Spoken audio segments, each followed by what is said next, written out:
order. And to start, Mr. Crum, can you announce the electronic meeting procedures? Yes, Madam Chair, thank you very much. Pursuant to the declared state of emergency in the Commonwealth of Virginia and in response to the COVID-19 pandemic, and to protect the public health and safety of our commission members, staff, and the general public, today's meeting is being held electronically via the Zoom meeting platform. These electronic meetings are required to complete the essential business on behalf of our region. Per the requirements of the Code of Virginia, the notice for today's meeting, the agenda, and supporting documentation were all posted on the HRPDC website for public review. We also provided electronic copies of this information to our commission members and other interested parties. As a reminder, today's meeting is being live streamed, so your residents, your constituents are able to sign on and watch the proceedings of the meeting live on our Regional Connection YouTube channel. The meeting is also being recorded and will be available after the meeting for viewing on the HRPDC website. Members of the public were invited to submit comments to the commission in advance of today's meeting via both email and phone. Madam Chair, I can report that no public comments were received within 48 hours of today's meeting. So as always, before we begin today's meeting, just a couple of quick housekeeping reminders. First, we ask everybody remain on mute as we're multitasking with both our computers and cell phones to wait to unmute at the time that we'll provide input. After we provide input, let's please remember to go back on mute. Really important to identify yourself when speaking or making a motion or a second. That will help our staff very much as they do the minutes. And as a reminder, we beg your forgiveness on this, but per the Code of Virginia, all votes taken must be done via roll call. So with that introduction, Madam Chair, I'll turn that back over to you, ma'am. Oh, I'm sorry, Ms. McClellan, you're on mute. There we go. I started it. Who's next? Sorry, folks. I wanted to thank you very much, Bob, to take a minute here to welcome our new commission member, Board of Supervisors member Joel Acree of Isle of Wight. I hope I pronounced your name correctly. Close enough. It's Acree. Acree. Thank you. Yes. Thank you. Well, welcome aboard to this fun-loving group of members from all the 17 municipalities, the PDC. Thank you very much. So we'll go to the next agenda item, which will be approval and modification of the agenda. I'd like to suggest, Bob, that we remove one of the consent agenda items because we're going to have some discussion about this later on. That would be the letter E, procurement of consultant services for the roadway flooding sensors, if we can. Yes, Madam Chair. That recommendation we absolutely endorse. So what we would like to do is pull out of consent procurement of consultant services, roadway flooding sensors. That is item E as in Ernie under the consent agenda. And we would place that action under regular agenda item number 9, which is when Ms. Catchmark will give the overview and background information on the flooding sensors project. And we support that recommendation, Madam Chair. Madam Chair, if you wish, what we could do is you could entertain a motion for approval of the agenda with that amendment. And then that roll call vote can double as the attendance roll call as well. Great, so great. If you'd like to do that, you could entertain a motion in a second to take care of that. Motion with the exception of number 9, the amended agenda. Okay, Dr. Ward, so the motion is to remove that consent agenda item and place it after the number 9 on the agenda. Thank you, Dr. Ward. Is there a second? Second, Jim Eisenhower. Okay. Hightower. Great. So we'll have you guys do a roll call vote / attendance. Thank you. Ms. Arledge? City of Chesapeake, Mr. Best. Ms. Ritter. Here and yes. Dr. Ward. Present and yes. Mr. Price. Yes. Mr. Geis. Yes. Franklin, Mayor Rabel. Yes. Ms. Jarrett. Yes. Gloucester, Mr. Bazzani.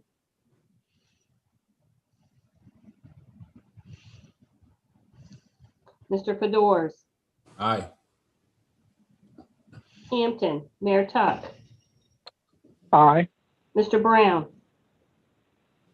Ms. Bunting, Aye. Isle of Wight, Mr. Akery, Aye. Mr. Keaton, James City, Mr. Eisenhower, Aye. Mr. Stevens, Aye. Newport News, Mr. Jenkins, Aye. Mayor Price, Aye. Ms. Rolfe, Aye. Norfolk, Mayor Alexander, Ms. Doyle, Aye. Ms. Johnson, Aye. Ms. McClellan, Aye. Dr. Filer, Pecosin, Mayor Household, Mr. Wheeler, Aye. Portsmouth, Mayor Glover, Aye. Mr. Pace, Smithfield, Mayor Williams, Mr. Stallings, Aye. Southampton, Mr. Gillette, Mr. Johnson, Aye. Suffolk, Mr. Bennett, Aye. Mr. Moore,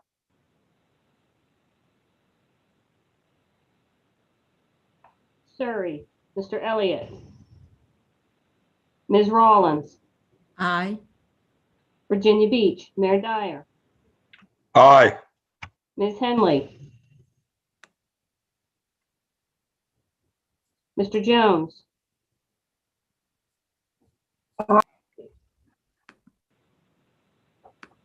Ms. Henley, was that you that said aye? Yes, Okay, thank you. Barbara Henley, yes. Mr. Tower, Aye. Ms. Wilson, Ms. Wooten, Mr. Duhaney, Aye. Williamsburg, Mr. Dent, Aye. Mr. Trivett, Aye. York, Mr. Morgan, Ms. Knoll. Yes. That concludes the roll call. Kelly, real quickly, I know that Winter Benda is here on behalf of Dr. Chip Filer from Norfolk. Yes, Ms. McClellan, at the PDC, we do not have alternates per our bylaws, but appreciate Mr. Benda's representation of the city manager's office. Great. And then also we have the good fortune of having two Prices with us today. And I think Mayor Price might have spoken for Chris Price in the Chesapeake roll call. Did I get that right? I just want to make sure that we got it all right. No, we voted appropriately. Okay. Thank you. I'm sorry. That was my fault then. I was looking at your picture. So anyway, okay, great. We can move on. That was fun. Chair, Yes, sir. Brent. also on for Gloucester, but I don't believe that his affirmative vote was recorded. Mr. Bazzani? Kelly, did you see that? Yes, I'll make that change. Thank you. Thank you. Any other changes? Okay, hearing none, we'll move along to submitted public comments. Bob, I don't believe any comments were submitted prior to, so we can move through that. Yes, that's correct. Okay. And in terms of the public comment period, we also did not receive any, comments. Anybody who wanted to speak in advance of the meeting, they had the opportunity to let us know 48 hours in advance, and nobody is here to speak. Is that correct? That's correct. Yes, ma'am. Okay, great. So with that, you're up, Bob, for the executive director report. Well, thank you, Madam Chair. So included in your agenda is my monthly report. I would like to touch on a couple of items. First, you will recall that at our last HRPDC meeting, this commission voted unanimously to send a letter to Governor Northam's office expressing concerns about the rate of the rollout of vaccinations within our region. Within that report, within that correspondence, which was co-signed by your chair, Ms. Andrew McClellan, as your chair from Norfolk, and Mr. David Jenkins as your vice chair from the city of Newport News, was a series of about 10 recommendations that we provided to the governor's office. Fairly quickly after that letter went up to Richmond, it was that weekend that our PDC leadership began receiving outreach from the governor's office. That led to a phone call with the governor and his staff the following week quite quickly. And out of that came a couple of items that I wanted to make certain the commission was aware of. First off, what we talked about in that meeting was for the need for the Commonwealth to really utilize our chambers of commerce, both the Hampton Roads Chamber and the Peninsula Chamber, as a means to communicate to our businesses the importance of working with their employee bases to get registered for the vaccines. That then resulted in some follow-up between both of our chambers of commerce and the governor's office, and some outreach by both chambers to their business membership. So we were pleased to see the involvement of our chambers and honestly for the governor's office to reach out in that regard. The other thing that we really stressed to the governor's office was the need to get a handle on how many of our military personnel and frankly federal personnel are receiving vaccinations at military bases. We've heard that active military personnel, retired military personnel, and their families are able to get at vaccinations, and the governor's office is working to try to get that number confirmed so that we can understand, in addition to the great work that our localities are doing, what's happening on our military bases and how that fits into our numbers that are being vaccinated in our community. A little later on, I'm going to talk about the Senate bill that we endorsed at the last HRPDC meeting.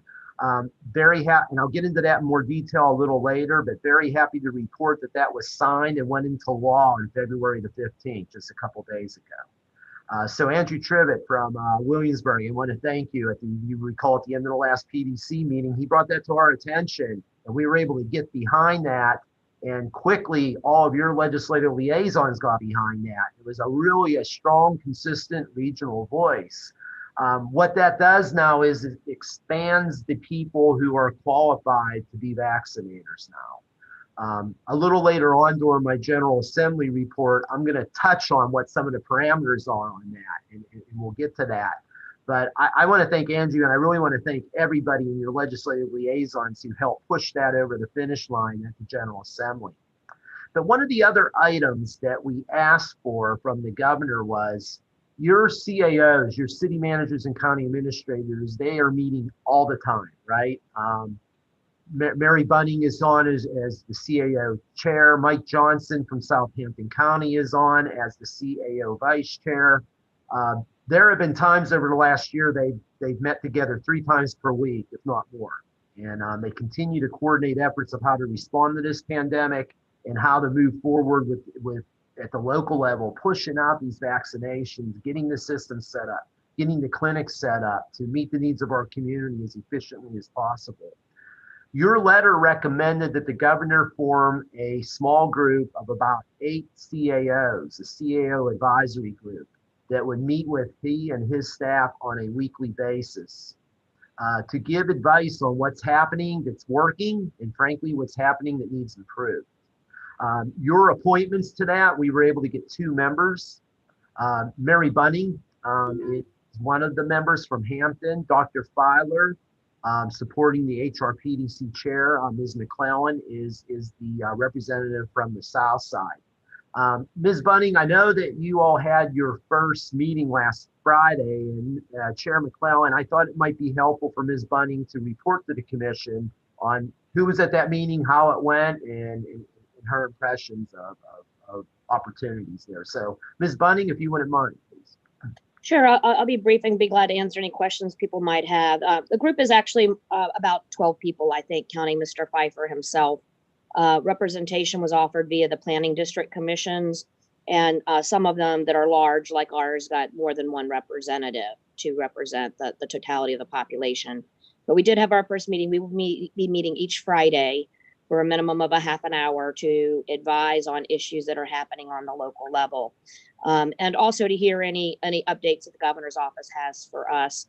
At the first meeting, the governor's office advised about the things that the governor talked about yesterday with the new rollout of the registration system, the additional call center takers, noting things, for instance, that they've grown from 12 people taking the calls at the state level to 750. So we got that sort of level of specificity a little bit in advance. But we spent most of the time talking about some of the issues we were seeing on the field, and I'll summarize sort of the big three that we talked about. The first was the prep mod system that we're required to use that does not have a unique link that is sent to people to schedule, and the fact that there are a lot of groups of people who are manipulating that system to jump the line, and what can be done about that. There seemed to be a lot of confusion amongst our health district directors as to whether they were empowered to use other systems of interface to prevent that from happening. So Mr. Pfeiffer did say the state are requiring PrepMod to do a fix, but they don't know when they'll get that fix, but did say that localities could use interfacing software. So for instance, on the peninsula, I know that Newport News and CNU worked on an interface that will give a unique link, but then when the person schedules, it interfaces with the PrepMod system. So the goal of the state of getting the link, getting all the information in PrepMod is achieved, but that overlay provides the protection that the link cannot be shared and used multiple times. So I just want to share, in case you all are not aware, we asked Mr. Pfeiffer to reiterate that from the governor's office and Dr. Avula from the health district to all health directors, so they knew they were empowered to develop systems, either with the help of their local government or other venues to help prevent this problem. The next issue we talked about was equity and distribution, and talked about the fact that the pre-registration lists that were done very early on, and from which many of our health districts are working methodically now, as well as the CVS registration system, tend to favor people who are technology savvy and have resources. And resources can be everything from a computer or time to sit dialing over and over and over when you get a busy signal. And that many of our underserved population neither have access to the technology nor the time to be able to do that. And that we were very, very concerned that if we just worked down the methodical list of those pre-registrations, many people who were in desperate need of the vaccine because of their particular vulnerabilities would be missed. And how might they balance that? Again, I think there was agreement that there was a disparity in the health district director's understanding about the level of flexibility they had to carve off pieces of vaccine allotment to address equity. So we asked them to clarify that. Mr. Pfeiffer was very clear, health directors have flexibility. But he also shared that as the state is getting more vaccine, you may have heard that as opposed to the 105,000 vaccines we were getting previously weekly, the state's now getting 130, that they're holding back a lot of that extra dose and not sending it through a population formula, but making it available for health district directors to request special equity clinics. So that is a vehicle in the short term to address equity. But they do have flexibility to use their population allotment as they see fit at the local level. He did indicate that they are working on a new formula that will account for equity considerations. They want to have a feasible and transparent way to account for that, as well as the next issue I'll talk about. He did not forecast when that new distribution formula would be ready. The last issue we talked about are the issue of large employers. Again, just to draw from the peninsula as an example, Newport News Shipbuilding obviously is a large employer, has employees that come from throughout our entire region. But if Newport News Shipbuilding is expected to get their allotment only from the Peninsula Health District, that's really not fair to the residents of the peninsula. And so how might we deal with it? And of course, Norfolk has large shipyards as well, but I'm using one example in brevity of time. And the question was, are there opportunities for similar special dose supplements to localities that have large employers? And the answer was yes, but it again has to happen through the local health district director. For instance, using my example, the Peninsula Health District director would need to talk to the state and say, we'd like to get an extra dose supplement specifically to target Newport News Shipbuilding because of the extraordinary numbers of employees. And again, in the short term, those extra dose supplements may come through that incremental dosage vaccine that the state's now getting from the federal government. But in the long term, they hope to have a new allocation formula that would weight issues like equity and large employers. So that's sort of a summary of what we talked about. Again, we'll be meeting each week. I will be glad to provide notes, as I did last week, to Mr. Crum for anyone who would like to see notes relative to the call. Thank you, Ms. Bunning. Madam Chair, just thought that was an important live update to receive, and I'll turn it back over to you to see if there's any questions. Thank you, Bob. So what would be the easiest way for us to funnel information to you, Mary, and Chip for those weekly meetings? Because we might be seeing things in our respective localities.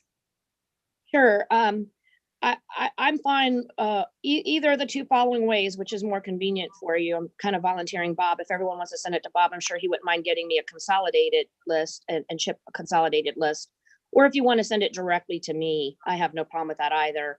My email is mbunting@hampton.gov, so it's pretty easy to remember. So whichever you or Bob prefer is fine with me. The calls are midday on Friday.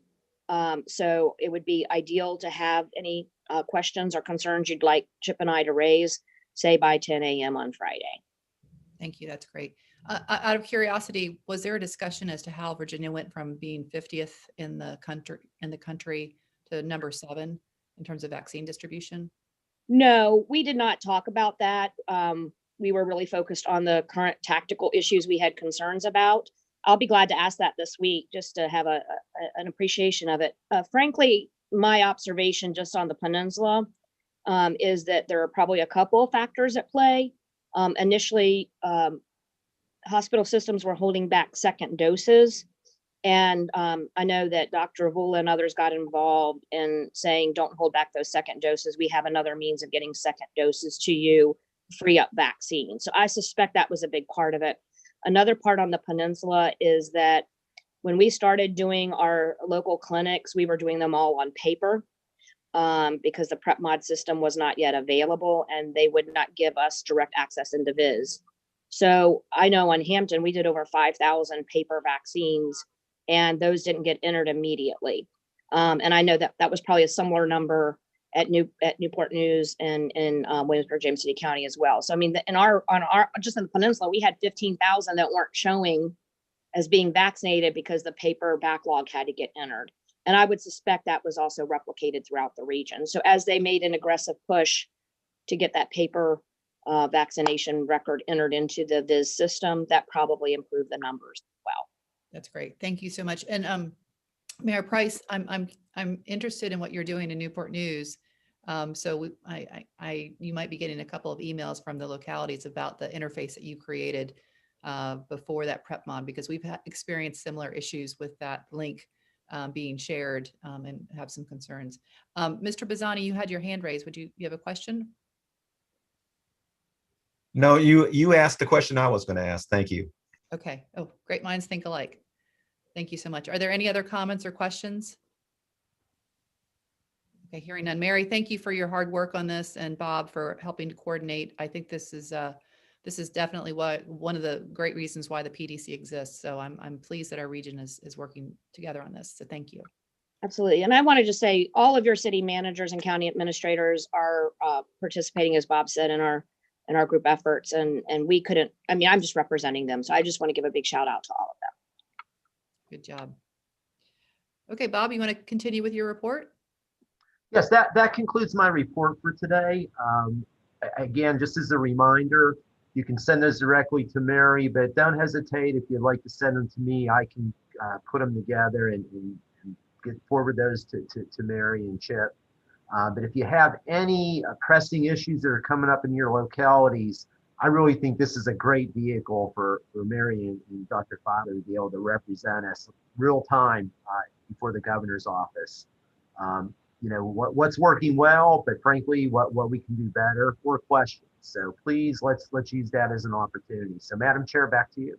Okay, great. And just to clarify, this group is actually meeting with Craig Pfeiffer, who, and not necessarily directly with the governor. Craig actually comes from local government from Alexandria, and he was tapped about a week prior to our letter going to the governor to manage and be the local government liaison. So Mary, is that correct? Yes, yes, ma'am. And my apologies, but I should have mentioned that this is an informal group. It is not a formal governor appointed group. And Mr. Pfeiffer asked us to really stress that because, you know, people might be like, well, how come I'm not there? And how come I'm not there? So this is really an informal working group. And they did, as I said, pull people via the planning district commissions as the method of choosing people. But we as representatives should be communicating out to our fellow managers, and the managers thus can keep the council members informed. And they want to keep it as an informal working group as opposed to a more formal kind of governor appointed group. Sure. Hear you loud and clear. Thank you on that one. Okay, so we're going to move on to agenda item number 6, our Community Advisory Committee CAC report. Terry Danaher. Very good. That works well. Hello, everybody. And I'd like to start by saying Happy New Year because it's been a while. And it's getting happier with the statistics coming out on the vaccines and stuff. So thank you to Mary Bunting and your crew. We had our meeting in January, and one of the things that we had commented to staff about, myself and my vice chair, was our concern that with the new Zoom techniques and new people on board and other issues, that we really felt the need to go over some standard ways of how boards work and committees work. So Robert Crum volunteered to give us a review of Robert's rules. So even though this appeared in 1876, and I don't think Robert's old enough to have written it, he has a very good handle on it and gave us an excellent opportunity to hear what should be happening and to ask a lot of questions, which happened. So that was an excellent start to our new year. That was followed by Kendall Miller giving us a presentation on our own bylaws, which we updated last year and you all approved, but they need some tweaking, and that would happen because we took on the PDC responsibilities too. So we've learned a lot over the last year, and we will be working on our bylaws over the next couple of months. So you'll be getting those from us as soon as we finish them, and that would be for your approval. The other thing is we discussed the legislative package, and during our discussion in this meeting, especially of the legislative package, one of the things that came up was concern about how our agenda is set for our meetings, which is typically based on what is going on in your meetings.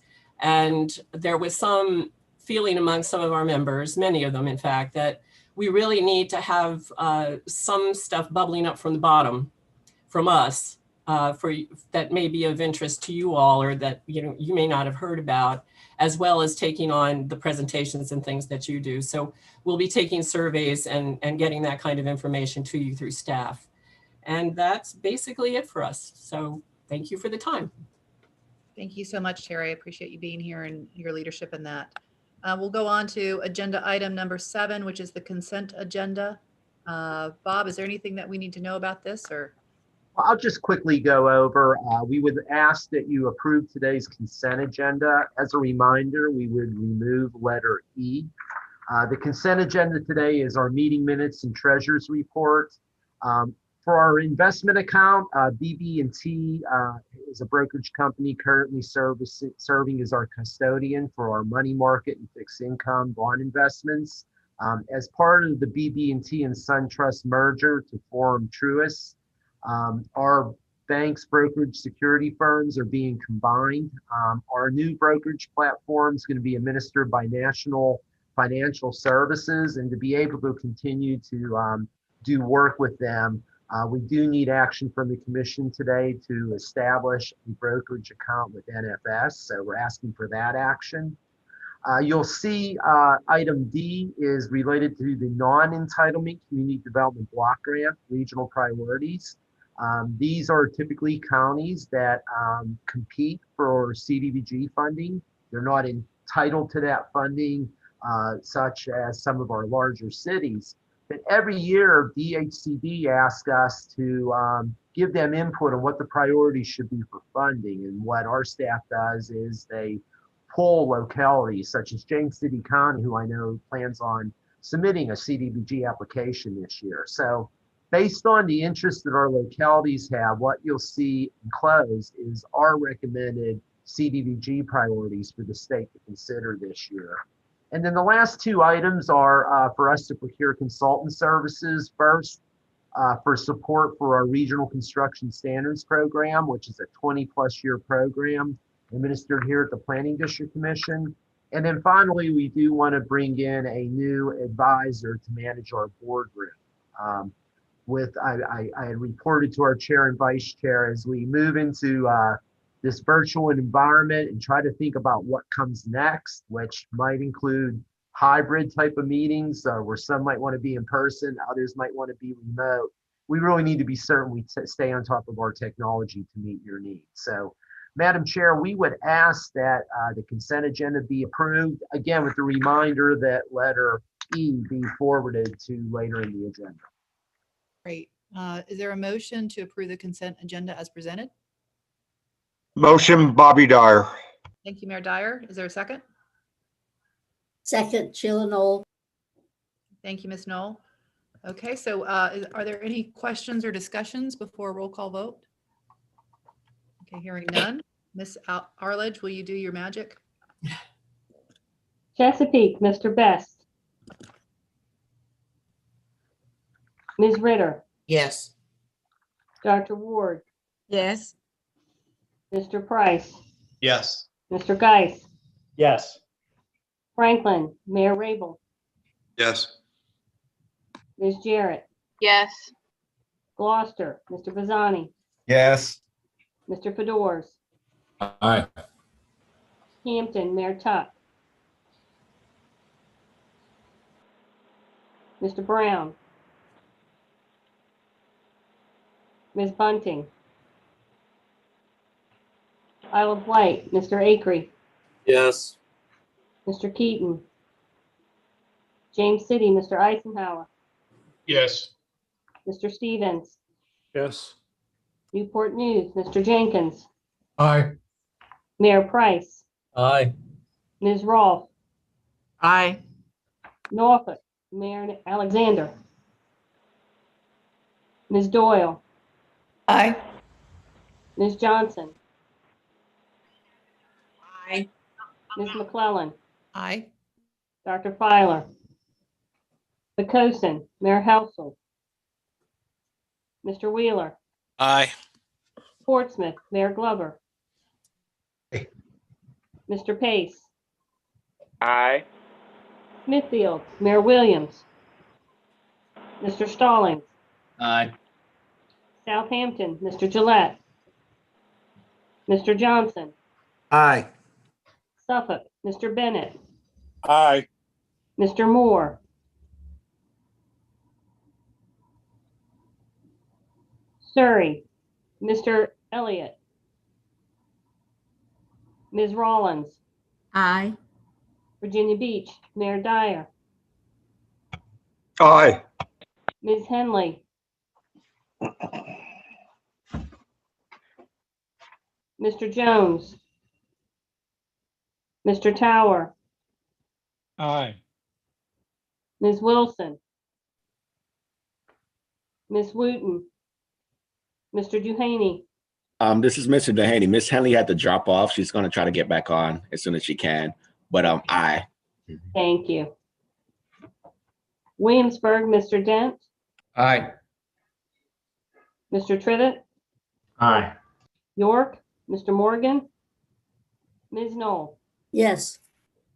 That concludes the roll call. Great. Thanks so much. I appreciate that. Appreciate everybody's patience. We'll move on to agenda item number 8. We're going to get an emergency management program update from John Sadler, the HRPDC Emergency Management Administrator. Mr. Crum, did you want to introduce Mr. Sadler more, or are we ready to? Yeah, well, yes, very quickly. Thank you, Madam Chair. John, I'll let you go ahead and start sharing your screen for your PowerPoint. But while John does that, We've been trying to, beginning with last month, you heard a report on an environmental education program. This month, we want to continue to highlight some PDC programs that we did perform on your behalf. John Sadler is our principal in charge of our regional emergency management planning program here at the HRPDC. And we're going to turn it over to John for him to discuss with the commission a little bit of information about the work that his department performs. Now, I say department, but this is a very hardworking department. It's John and one other person. But I think you'll find that they provide great service to our region. So really appreciate John's hard work and leadership in this area. So John, I'm going to turn it over to you, sir. Thank you, Mr. Crum. Thank you, Madam Chair. Good afternoon, everybody. Quick sound check. Can everybody hear me and see my screen? It's looking good, John. We hear you loud and clear. All right. Thank you very much. Like Bob said, we just wanted to give you a brief overview of some of the initiatives that we do in emergency management, or as we call it, the EM department. And let's go ahead and just dive right in. Let's start for a quick background. So the EM department serves as a resource to foster and support regional emergency management efforts. Two items of note. One, the EM department is a non-operational entity. So we do not actively respond to disasters. And two, not all of the emergency management initiatives in Hampton Roads are regionalized through the HRPDC. As Bob said, we have two people on our staff, myself and Danielle Spach, our all hazards emergency planner. That position is fully grant funded. The funding for my position comes from the HRPDC per capita fund. We take 10% of the 20-cent per capita Metropolitan Medical Response System special assessment, as well as 5% of all the grants that we manage on behalf of the region. So the guiding process of the emergency management department, this is what we commonly refer to as the preparedness cycle. That cycle begins with the risk assessment, where we take a look at the threats and hazards most prominent to the Hampton Roads area. At the top of that list, no surprise, is hurricanes and hurricane-associated flooding. We then develop planning scenarios from those threats and hazards. For example, if we're using a hurricane, we would need to add some context and specificity to that. Are we going to plan for a Category 1 hurricane, a Category 3, or all the way up to a Category 5? What direction is the hurricane coming? Who's going to be impacted, and so on and so forth. So using those planning scenarios, we run it through a set of targets known as the FEMA core capabilities. There are 32 FEMA core capabilities across 5 mission areas. Those mission areas are prevention, protection, mitigation, response, and recovery, and document how we stack against those targets and what's called the Threat and Hazards and Identification and Risk Assessment, or THIRA. That document is actually a mandatory document we need to give to DHS on a yearly basis to qualify for some of our grants. But we do take that data and go a step further and give even more details and identify the solutions to those capability gaps. And that where we're able to analyze where we need to apply our resources to give us the biggest bang for our buck. And after that's complete, we essentially start the process all over again. Some of our recurring initiatives here at the PDC, we provide committee support. Basically, the role that Mr. Crum serves for the HRPDC, we provide to these various committees. At the top of our committee hierarchy is the All Hazards Emergency Committee, or AHAC as we refer to it. As the name implies, this committee deals with all hazards, be it human caused or natural. Below that is the Inclusive Emergency Planning Subcommittee. This committee ensures that everything we're doing is inclusive of the whole community, especially our access and functional needs population. The Public Information Subcommittee is composed of your city public information officers, which is coming together to coordinate when they choose to emergency public information, as well as some emergency. I can't see Mama. Excuse me? Oh, as well as some emergency outreach campaigns. You will recall the recent It's in Our Hands COVID campaign recently came from this subcommittee. Our cybersecurity subcommittee is composed of your chief financial officers and chief information security officers. This no secret that recent attacks, cyber attacks, have been targeting local government. So this group meets quarterly to kind of talk about the best ways of how they can secure your IT infrastructure. We also have the interoperable communication subcommittee. This group ensures that we have emergency communications for our first responders throughout all phases of a disaster. This is primarily radios, but data is expanding, so they are looking into things such as broadband, 5G and the sorts to ensure every means of communication is possible. And lastly, we have our urban area working group.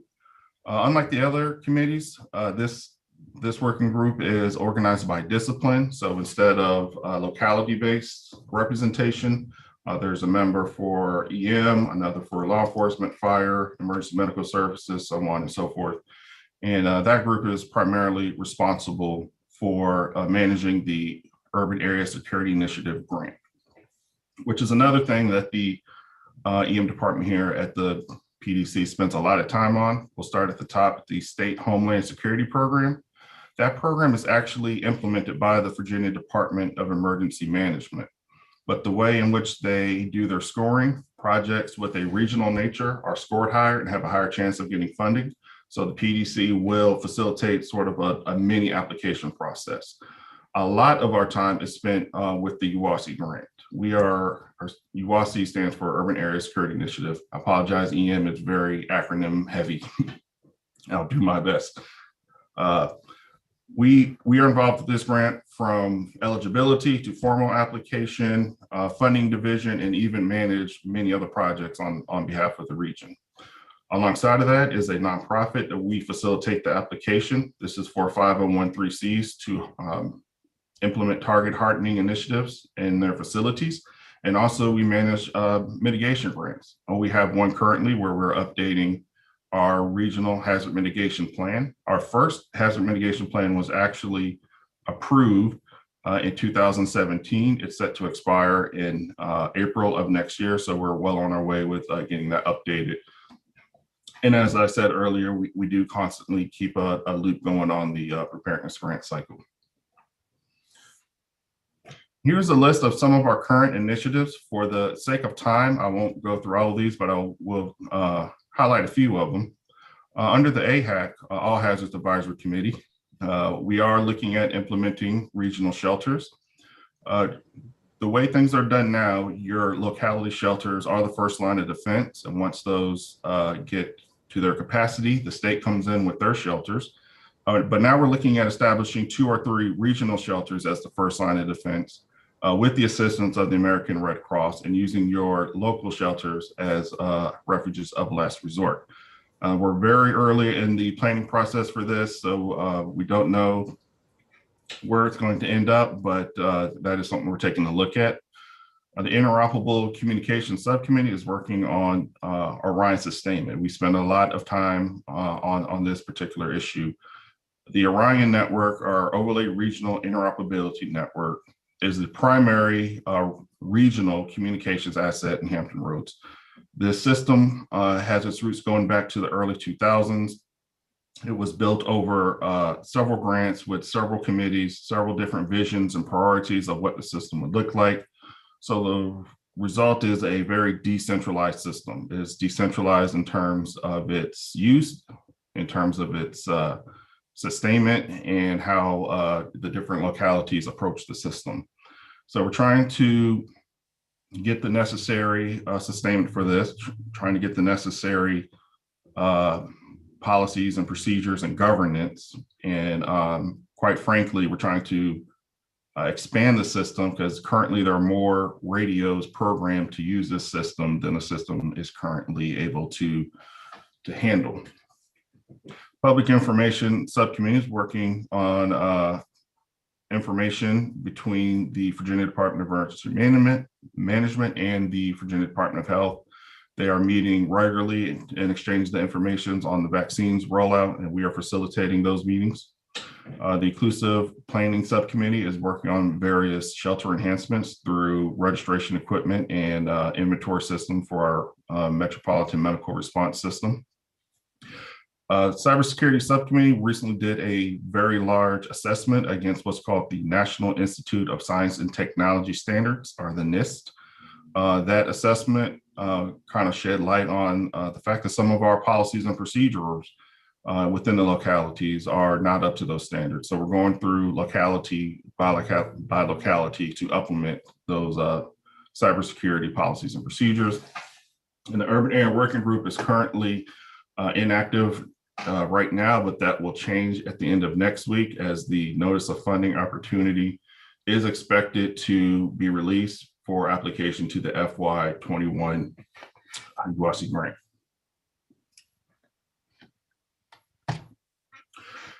These are some other grant funding initiatives going on in the region. The PDC has limited involvement in some of these. And again, I won't go through all of them, but I did want to highlight a few and give some credit where credit was due, starting with the first one, our mass care and transport. This is being done by our MMRS, Metropolitan Medical Response System partners. They are currently replacing an ambulance bus in each locality and adding an off-road ambulance capability. These are the same people that manage our disaster medical support units and our shelter support units, provide numerous consumable medical supplies as well as PPE to the region. So our friends at the MMRS are definitely providing us a lot of capability and a lot of hard work in that effort. City of Chesapeake is actually housing our Hampton Roads Incidents Management Team and their various equipment. York County is home to our regional drone program. This is definitely a leader in this field in the state, if not the nation. And also the City of Virginia Beach Office of Emergency Management has recently applied for and received a regional catastrophic preparedness grant that will allow us to take a look at long-term disaster housing.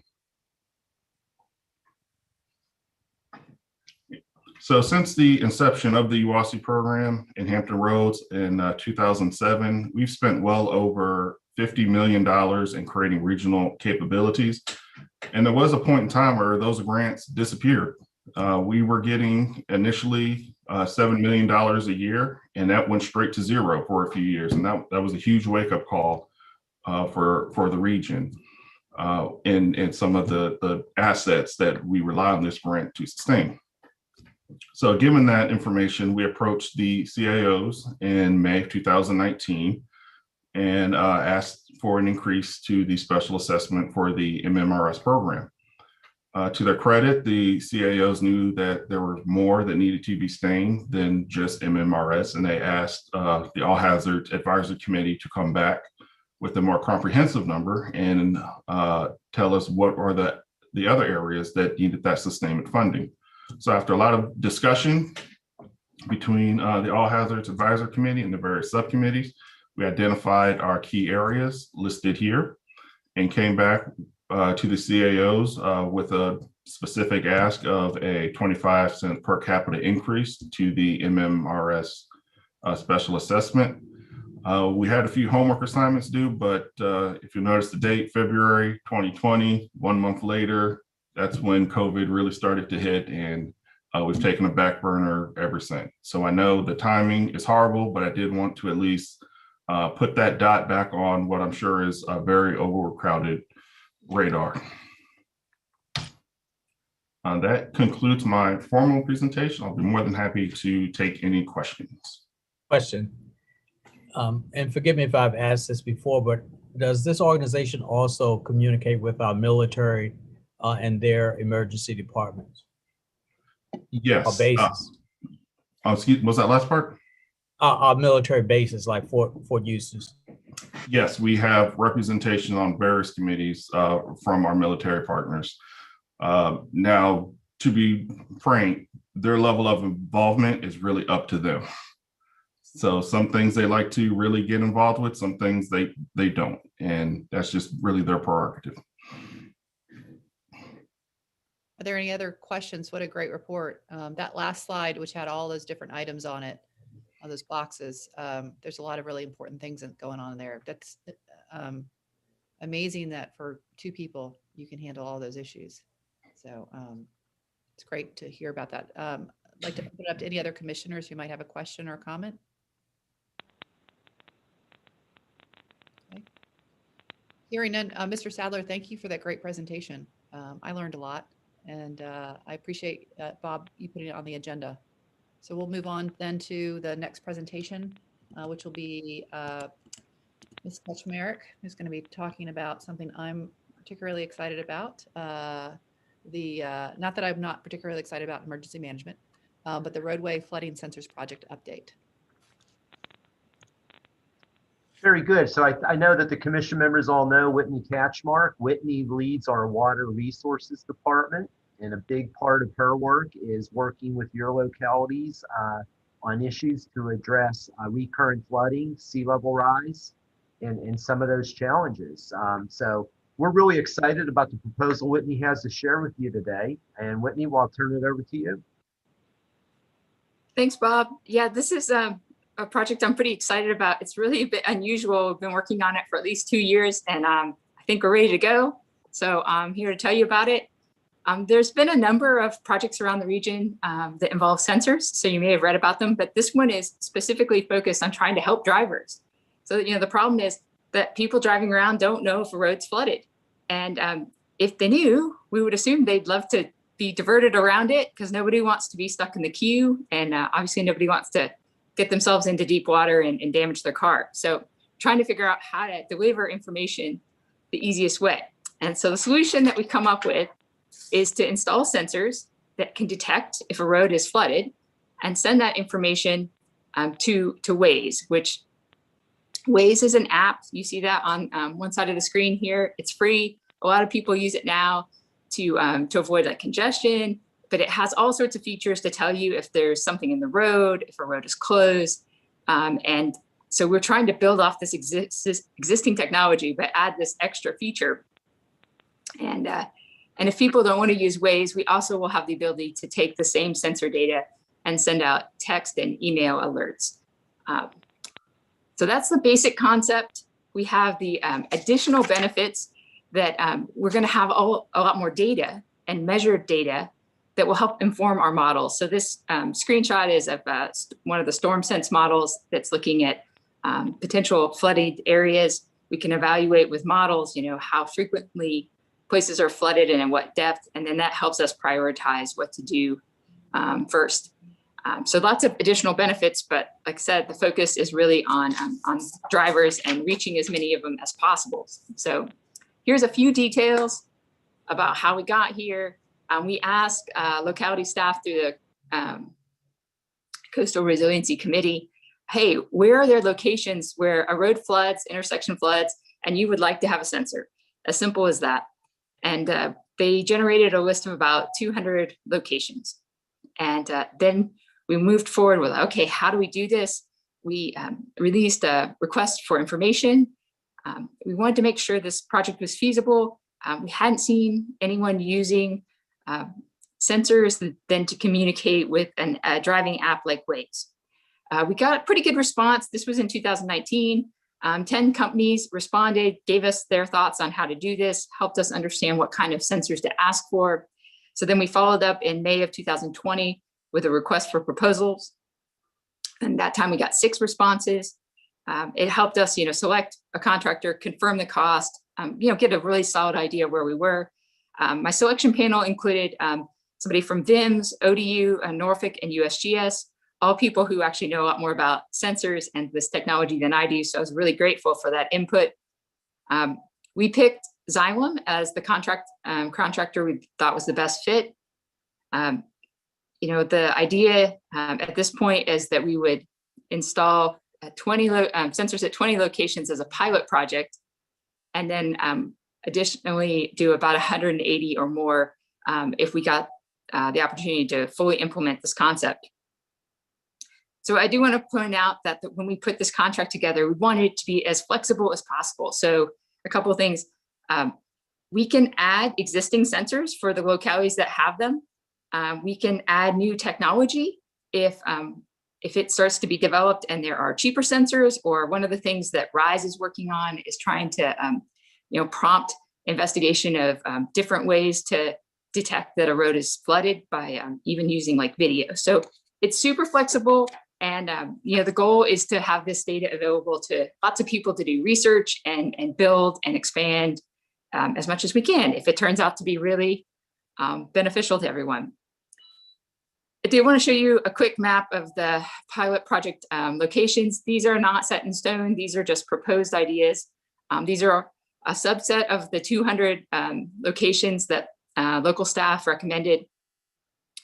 The reason we're sort of focused a little bit more on the south side is that when we went back to the resiliency committee, we asked them if they wanted to go after an OEA grant. So this is a federal grant, and we are eligible for the grant because the joint land use studies for Norfolk and Virginia Beach identified this need for roadway flooding information to support the military mission.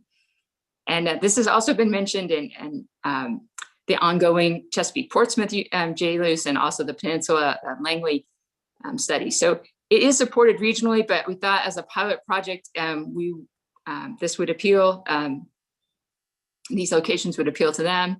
It would be valuable if we also pick locations that already flood a lot, because we want that first year, to get a lot of data and make sure this works and really build this sort of backbone before we go big and make sure, it performs the way we want. And we figured out all the tweaks and details in terms of the data management. Let's see. So here's the budget. Oh, and I did want to mention part of this process, you'll see at the bottom here about going after an OEA grant, is we needed to get an endorsement from the Navy, which we did from Admiral Rock, from Sonorma. We really appreciate that. And I think we're in a good position to get that grant. The budget breakdown, I've updated it from what was in your consent agenda, because I remember that because we're approaching this right now as a one-year pilot project, we needed to add some extra money under data management. We needed to pay for all of the software development. In the original proposal, it was parsed out over multiple years. So anyway, the new budget is $220,000. And we hope that we can get the OEA grant for basically 90% of the cost, and then we provide 10% match. However, in the Coastal Resiliency Program, we've been setting aside funding for projects for a while, specifically thinking that this project would eventually be ready to go.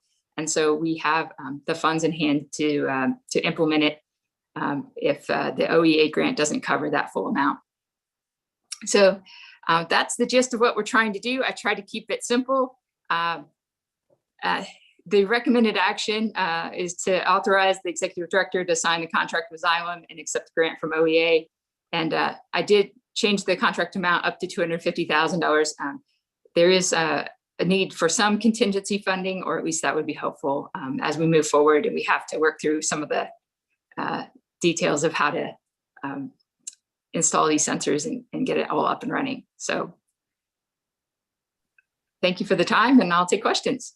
Thanks, Whitney. Are there any questions from the commission? So Whitney, I have a question. Well, first a comment. Thank you for showing my neighborhood where it floods all the time in that map of Norfolk. That is how I drive around. Can we open the screen? Yeah, that'd be great. We'll take that down. Yes, ma'am. There you go. Thank you, Ms. Ritter. Good idea. I So a question real quickly. Is anything like this flood sensor project being done in other communities in the country? Not exactly. I mean, the sensors are being used in other communities, but a lot of times they are tied to, like I said, either signs on the side of the road or email alerts. There isn't one that really integrates with Waze in this method. So that's what's new. Could it also integrate with Google Maps? I think it could. Waze has an established program to work with government. So if you go through the process of sort of registering with them, they'll say like you're a trusted source. So if your data says the road's closed, we'll show it. And so that's what we're building off of. But Google owns Waze, and so we'd hope that they would embrace this technology. But it's the first step is just Waze. Great. Ms. Ritter, did you have a question? I do. Thank you, Chairman McClellan. Thank you, Ms. Ketchmark. That was terrific. And what an exciting thought that we might be able to have notice for, no offense, those people who would pay attention and not think they could drive through it anyway. Would it be possible to share that information with the localities? I know that our city is going to do a work session at some point in the near future about flooding and drainage work. And I think this would be a very instructional thing, not only for our city to be able to present, but also for the folks who watch from the public. Would that be possible? Sure. We're happy to help, hopefully get people excited about this. Like I said, I think, even 200 sites is probably not all that we could use. So if people are excited about using this data, the more exposure, the better. Okay, I'm sorry. Mr. Price, are you there? I sort of spoke out of turn, but it was a really great presentation and something that in the future might be really valuable for people, particularly commuters. So, Mr. Price, can we include that? Yes, ma'am. We'll do. Thank you. Ms. Ritter, I would just ask Mr. Price, when you're doing that, recognizing that the funding for this pilot project is going to come as a result of the OEA grant and from the JLU study in Virginia Beach and Norfolk, I imagine people in Chesapeake might say, well, what about us? So just recognize as you're maybe highlighting that might be helpful. Well, from looking at the map, there were some places that were identified as pilot locations that appear to be in Chesapeake. Yes. And we appreciate the fact that our vulnerable flooding areas have been included in a pilot program. So, and I did note, we got a notice of the Chesapeake Portsmouth, JLU's public meeting. So I hope there'll be a lot of participation in that. That's great. Ms. Danaher, you had your hand raised. Yes, thank you. Do you have any idea, Whitney, how long the pilot program will last? Well, if we can get started soon, I hope to have all the sensors installed by the fall. And then we will have it up and running, for probably 6 months. And we can come back to you this time next year and decide if we want to expand it. That's the timeline that the contractor is comfortable with. The only thing that might hold it up is if we have a little trouble, confirming the locations. But I've already started reaching out to each locality's contact and trying to find out the right person to, actually go to the intersection and say, this would be the spot. So pretty quick.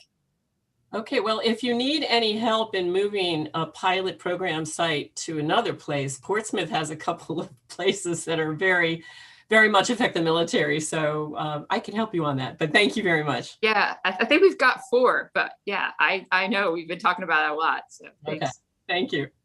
Great. Any other comments, questions? Okay, hearing none, I think Bob, help instruct me on what is next steps. Yes, Madam Chair, thank you. First off, thank you to the commission members. Great questions and comments. Madam Chair, if I may, before we touch on the action, the work that Whitney's provided oversight for and Ben McFarland to a great extent on these joint land use studies, one of the things that we really heard is our military is being challenged to get to the bases on a regular basis, and that challenge is becoming much, much more frequent. Virginia Beach City Council members, you'll notice some spots for these pilot testers locations on Shore Drive, and I know you're aware of some of the challenges there, and some of these other key locations. Madam Chair and Commission members, I think what's really exciting about this is, as Whitney said, number one, first off, we can help your residents be aware of where not to drive during these flooding events. But also remember, these sensors now, we're going to have real-time and continuous data and continuous documentation. So for the other part of the things that I work on here, when we're going to be going to federal representatives asking for transportation funding for some of these important roadways, we've never had this type of real-time data before, right? So I think what Whitney explained to you all in terms of just building our database, getting started with these 20, but maybe looking to expand these further.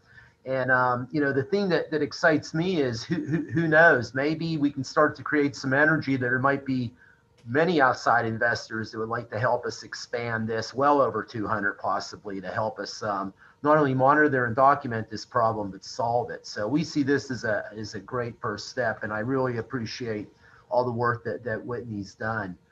Madam Chair, if what I would request is, as Whitney indicated in her last slide, we would like the commission to consider action that would authorize me as your executive director to enter into the agreement as Whitney indicated with the selected vendor, and also to apply for the Office of Economic Adjustment grant that Whitney outlined. As Whitney indicated, if OEA doesn't come through to us, she's been planning for this day. We have money in the coastal program that we could proceed as well. So if we can receive that authorization, we can get to the next step on this. Great. So we have a rainy day fund, Bob. Good job. Well, I'd be happy to make that motion. Okay. Great. Thanks, Ms. Ritter. And do we have a second? Second, Ella Ward. Thanks, Chesapeake. Really well represented there. We appreciate your support. Is there any discussion or any further questions before we take a roll call? Not discussion. Yes, Ms. Ward. Thank you, Andrea, and thank you, Whitney. So much of the need, and we're just happy about that. We talked about the city council on Tuesday night, so this is great news. I'm excited. I want to know how many positions of the 202 are in Chesapeake. Great. Okay, I think if there's no other discussion, Kelly can call the roll. Chesapeake, Mr. Best, Let me see. Ms. Ritter, Where she go? Debbie. Huh? Can you vote? Vote. We need.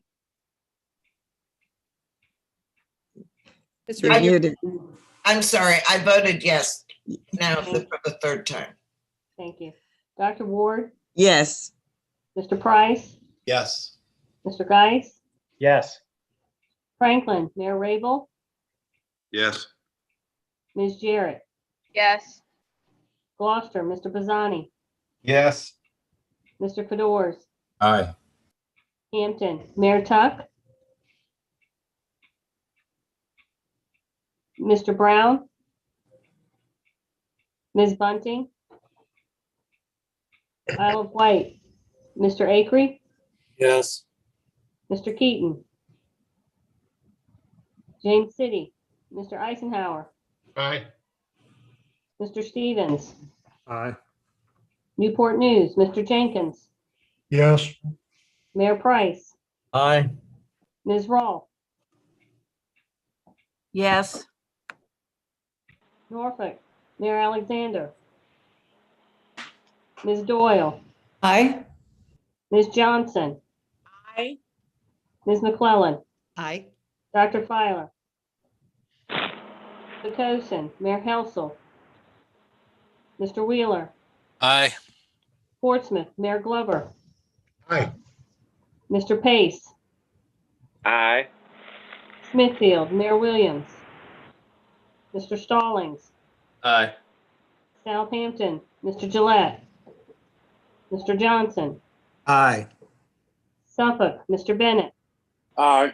Mr. Moore, Surrey, Mr. Elliott, Ms. Rollins, Aye. Virginia Beach, Mayor Dyer, Aye. Ms. Henley, Mr. Jones, Mr. Tower, Aye.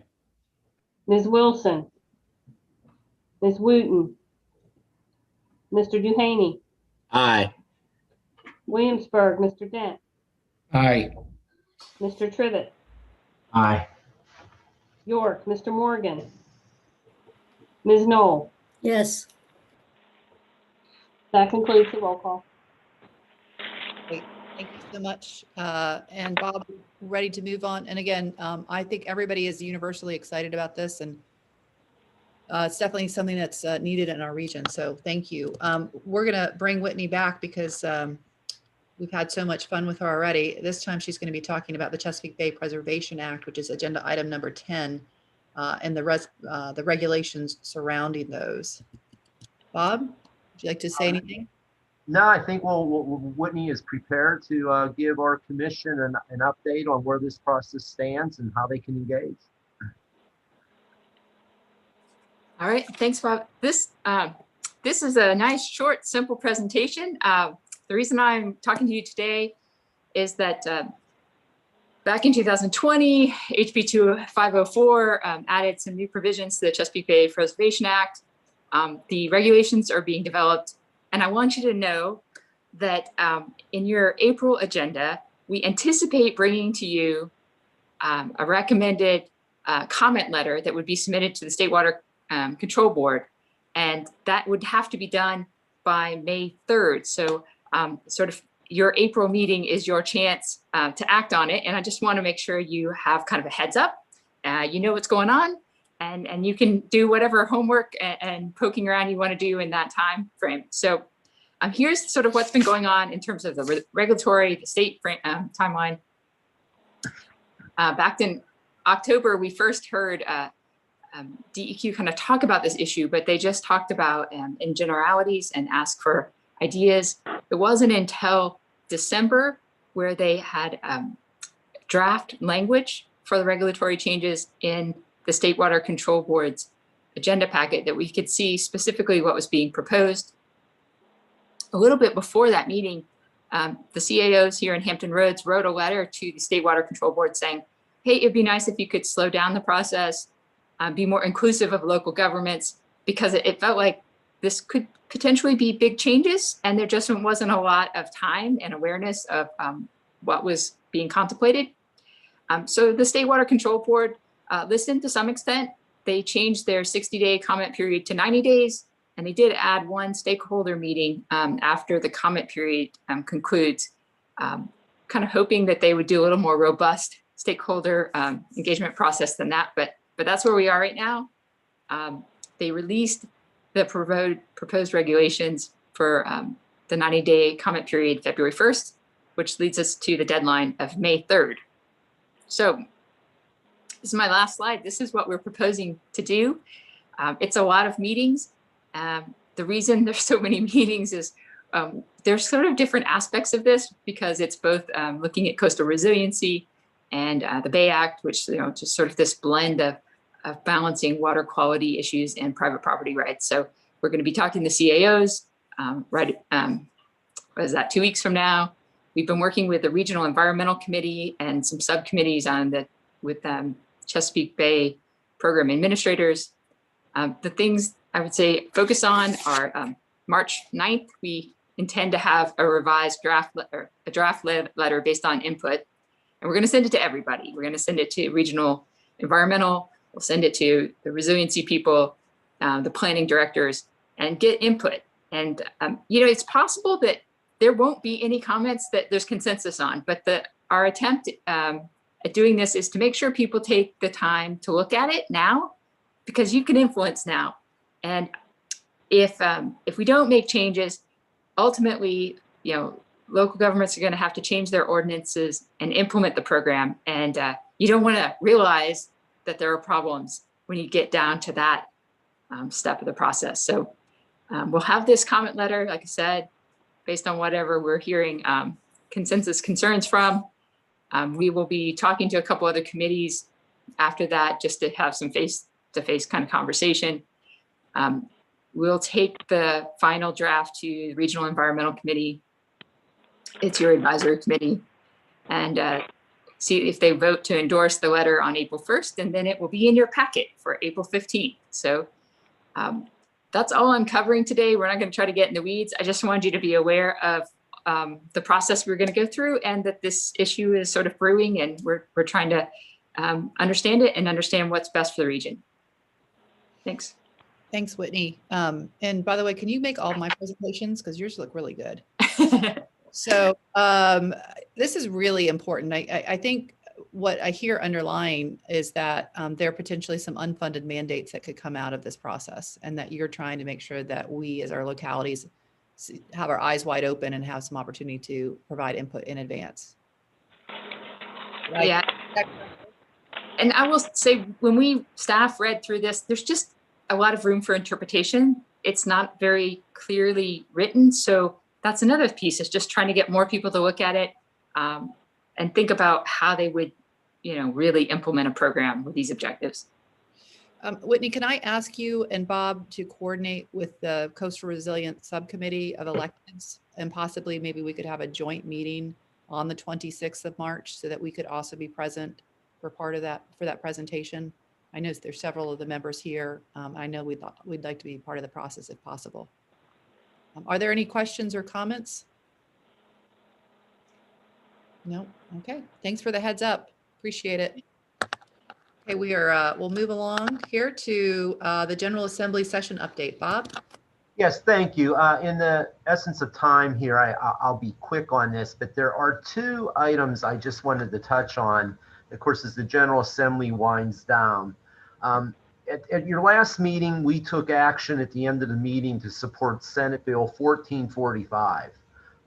That was introduced by Mr. Andrew Trivett from Williamsburg, and we immediately pivoted. I want to thank our chair and vice chair, who that afternoon were able to get a letter up to our entire Hampton Roads caucus delegation, asking them for their support of that proposal. Most importantly, then, your legislative liaisons went to work, and they went to work in a really coordinated manner, working together, which was just fantastic.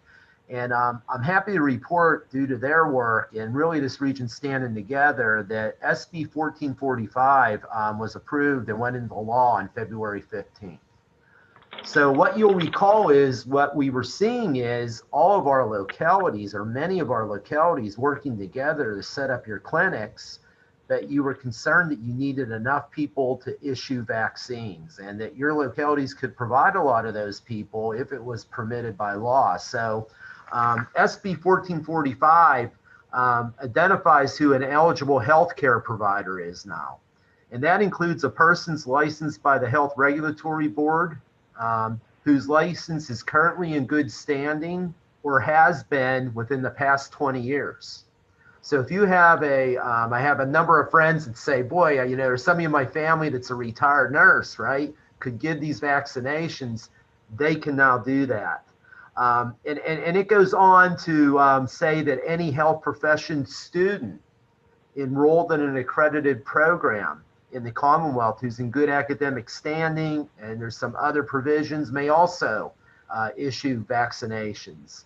And it provides for localities, healthcare providers, and others to verify who in their locality can issue vaccinations at their clinics to the general public, document completion of the required training, and they can then provide their list of qualified and available vaccinators to the department. So Andrew Trivett, I don't know if you were able to stay on or if you had to move on to other commitments, but Andrew, yes, I see Andrew there. Andrew, anything to add on that? I want to thank you for bringing that forward last month, but I think that, and Deborah Bryan, I know, is on here from Virginia Beach, who, by the way, had a big part of working with the legislative liaisons to help on the House side with some massaging of the language. But Andrew, I think you'd agree that ended up in a pretty good spot for us. Absolutely, yeah. We were trying to solve what at the time was a critical malfunction in terms of support by the local health districts for the localities to establish clinics, given that we were best prepared to provide the service with a stable of trained medical professionals who could issue the vaccines. So I would just say thank you to the HRPDC members that made that a priority and supported the initiative. We're really glad to see that that got adopted. It certainly makes it very clear that we have that authority. The health department is to support those initiatives and also grants necessary immunity to those who are issuing the vaccines. Well, thank you, Mr. Trivett. I really appreciate your help with that. And again, all of your legislative liaisons really deserve compliments on that. The second item is, in our last CAO meeting, one of the things that we do is many times we go around to everybody for input. And one of the things we asked at our last meeting of your city managers and county administrators is, what is happening at the General Assembly that you're tracking? Your CAO committee vice chair is Mike Johnson, who's on from Southampton County. I asked Mike if he could share something that he's been tracking. It's Senate Bill 1326, and it deals with the potential for tobacco tax revenues and some items that you've been tracking on that from a county perspective, Mike. And Mike, would you mind giving our commission an update on that, please? Sure. So as background, legislation was passed in the 2020 session authorizing counties for the first time to levy taxes on the sale of cigarettes. And while that legislation was adopted in 2020, the effective date was delayed until July 21st of 2021. So in this year's session, Senate Bill 1326 was introduced, requiring counties to be members of regional cigarette tax boards in order to impose that tax. Now, a regional cigarette tax board was defined in the bill as encompassing at least 10 member localities. So counties became concerned that language in that bill was overly prescriptive because it limited our ability to exercise this new authority unless our neighboring jurisdictions agreed to participate as well. And by requiring a regional board to have at least 10 members, it became increasingly onerous for counties to exercise this newfound authority. So I'm pleased to report that the bill was significantly amended on the Senate floor on February the 5th. As amended on the floor, the legislation no longer includes the mandate to participate in a regional cigarette tax board. It does, however, stipulate that it's the policy of the Commonwealth to encourage regional boards where they are practical. It further directs the Department of Taxation to establish a task force to develop methods that would modernize cigarette tax collection and aid localities in developing these regional boards, which would now be defined as encompassing up to 6 member localities. And finally, the amended bill stipulates that the task force would submit its recommendations to the General Assembly by November 21st, 2021. Madam Chair, I thought it was important for particularly our county representatives to receive a report on that bill that was pending. So, Madam Chair, I'll turn it back over to you to see if there's any discussion or questions for Mr. Johnson. Mike, thank you so much for that report. That's great. Any other comments, questions for Mr. Johnson or any other legislative item?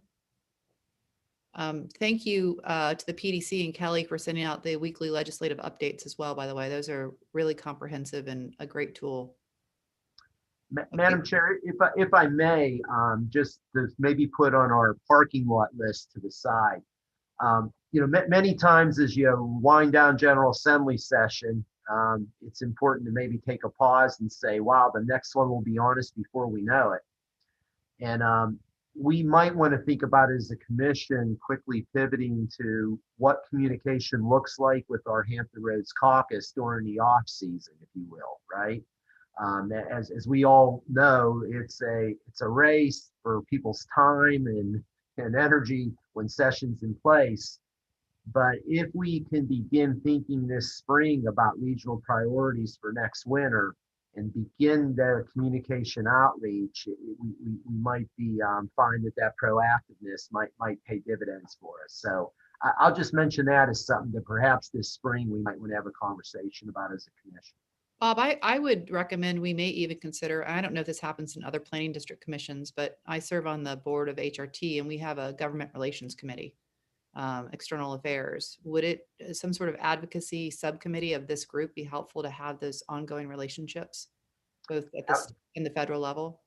Yes, I would appreciate working with you and the vice chair on what that might look like, and perhaps we could bring a proposal back for April discussion. Great. Okay, so that gets us to the next set of meetings, and I know you guys are going to miss everybody in March. I know I'm going to be missing you, but we have no meeting in March. So the next meeting is going to be in April, and as noted, Bob, you want to just go through those real quickly? Yes, in April, you're going to hear an update on our Virginia Coastal Resilience Master Plan. I believe you're going to hear an announcement for the consultant that's going to be working with the state on that effort. In addition, Whitney and I serve as your representatives on the technical advisory committee for that effort. Several of us are on subcommittees for that effort. So you'll get an update on that in April. Secondly, Greg Grutendorf will be addressing you. We thought that as hopefully come April, vaccinations are increasing, and we're hoping we're getting really good news around that. I think a question you're all going to have is what's our regional economy looking like, and what are prospects for that, sort of a touch in on some of the great analysis that Greg and his team always do. And then finally, as Whitney mentioned, the Chesapeake Bay Preservation Area regulations will be before you as well. In May, that's our budget approval time. I'll be working with your Personnel and Budget Subcommittee over the coming months, and we'll be presenting a budget to you for consideration, as well as a work program at your May meeting. So, Madam Chair, back to you. Great, thank you. And then just of note, the advisory committee meeting summaries was just the 13th agenda item. Bob, are we going to go through those summaries, or are we just noting that they're in the packet? I think we'll just note that they're there for reference by our commissioners. Great. We also have, for your information, commission appointment letters as agenda item number 14. Anything additional on that, Bob? No, just really pleased to what we do is we have to receive formal appointment letters. The letters you have enclosed are from the city of Portsmouth, and of course Mayor Glover has been with us and participating the last couple of meetings, and also for Gloucester County, Mr. Bazzani, welcome back, sir. He has been reappointed to represent Gloucester County on this commission, so appreciate that. Thank you. Is there any old business members that needs to be discussed? Hearing none. Any new business? Okay, well, with that being said, I will call this meeting adjourned, and we will see you in April. Everybody stay safe, be well. And again, if you have any concerns or questions about vaccines, please get those to Bob, and he will facilitate that, getting those to Mary and Chip. Great. Thanks so much.